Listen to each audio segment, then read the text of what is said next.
না জানি কোন মায়ের বুকের ধন, যার ঘরে এসেছে তার ঘর তো আলোয় ভরে গেছে। তা হ্যাঁ গো, তুমি কি এই গাঁয়েরই ছেলে নাকি? হ্যাঁ তো, এই গাঁয়ের মোড়ল তো আমার বাবা হয়। ও মা, তাই নাকি?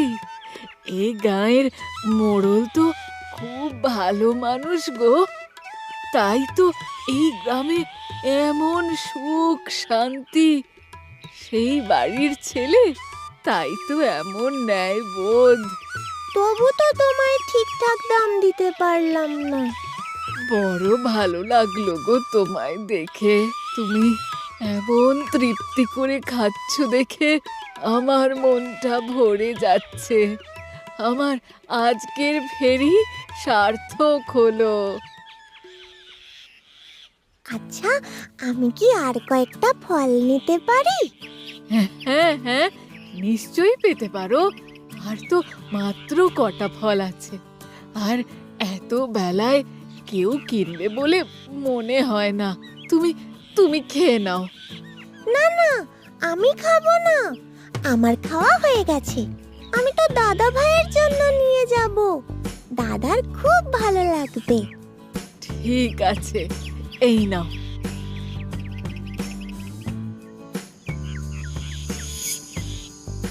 তুমি খুব ভালো। আমি এখন যাই, অনেক দেরি হয়ে গেল। সাবধানে যেও। হ্যাঁ,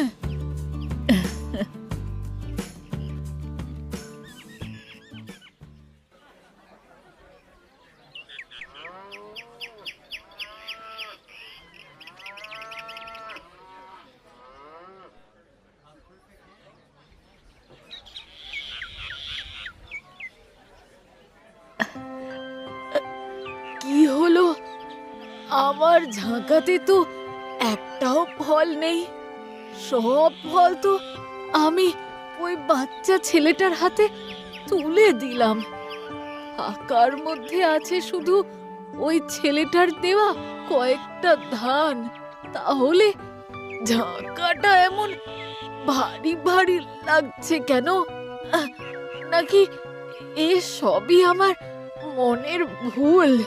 উহ, মোটেই মনের ভুল না, সত্যি ঝাঁকাটা ভারী লাগছে। দেখি তো নামিয়ে।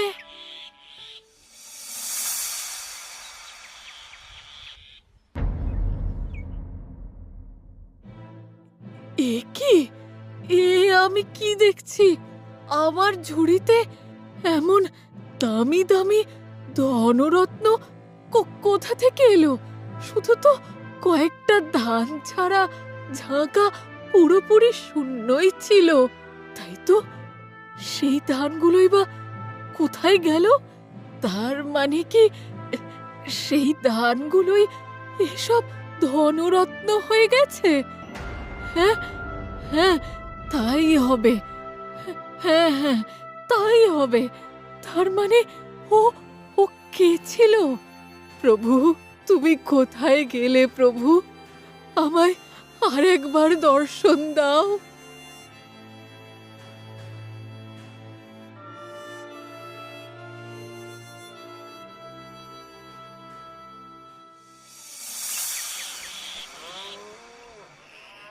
ওই তো কানাই। দাদা ভাই!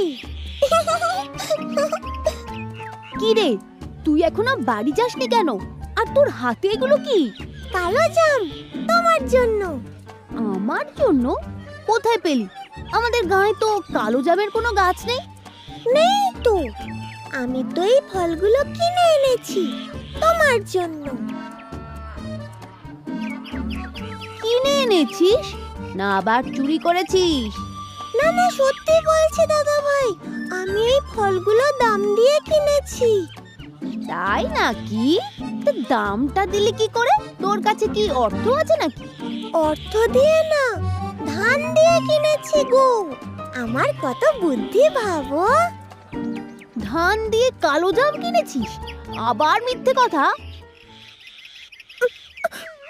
আমি সত্যি বলছি দাদা ভাই, আমি একজন ঠাকুমার কাছ থেকে দাম দিয়ে কালো জাম কিনেছি।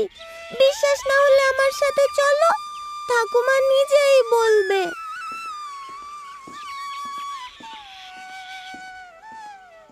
ওই তো সেই ঠাকুমা, চলো। ও ঠাকুমা,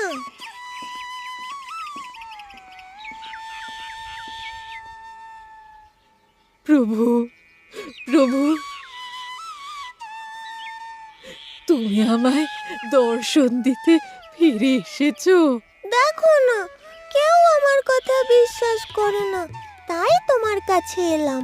তোমার কথা মানুষ বিশ্বাস করে না? তুমি যে বিশ্বাসের আধার। তোমায় চিনতে না পেরে আমি বড় দোষ করে ফেলেছি প্রভু। ফল, ফুল, গাছপালা যার ছোঁয়ায় প্রাণ পায়, আমি নাকি তারই কাছে ফলের দাম চেয়েছি। এ লজ্জা, এ লজ্জা আমি কোথায় রাখি? কিন্তু তুমি যে দয়ার সাগর প্রভু, এই অভাগীর অজ্ঞতাকে নিজ গুণে ক্ষমা করে কৃপা দৃষ্টি বর্ষণ করেছ। এবার শুধু তোমার চরণে আশ্রয় দিয়ে আমায় মুক্তি দাও।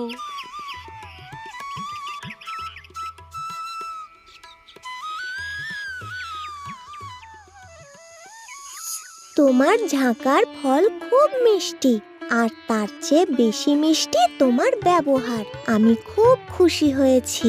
বেলা পড়ে এসেছে, এবার তুমি বাড়ি ফিরে যাও। আমিও মায়ের কাছে যাই, মা আমার জন্য অপেক্ষা করছে। প্রভু, তুমি আমার সামান্য নিবেদন গ্রহণ করেছ, আমায় তোমার চরণে আশ্রয় দিয়েছ। আর আর আমার কিচ্ছু চাই না। আমার জীবন আজ সার্থক।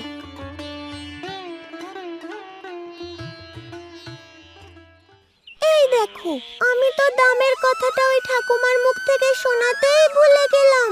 আবার যাবে? থাক, হয়েছে। আমার যা বোঝার বুঝে গেছি। এবার মাকে কি বোঝাবি সেটা ভাব। কি আর বোঝাবো, এগুলো দিয়ে দেব। মিষ্টি কালো জাম খেয়ে মায়ের রাগ ও গলে জল হয়ে যাবে। তুমি না হয় অন্যদিন কালো জাম খেও।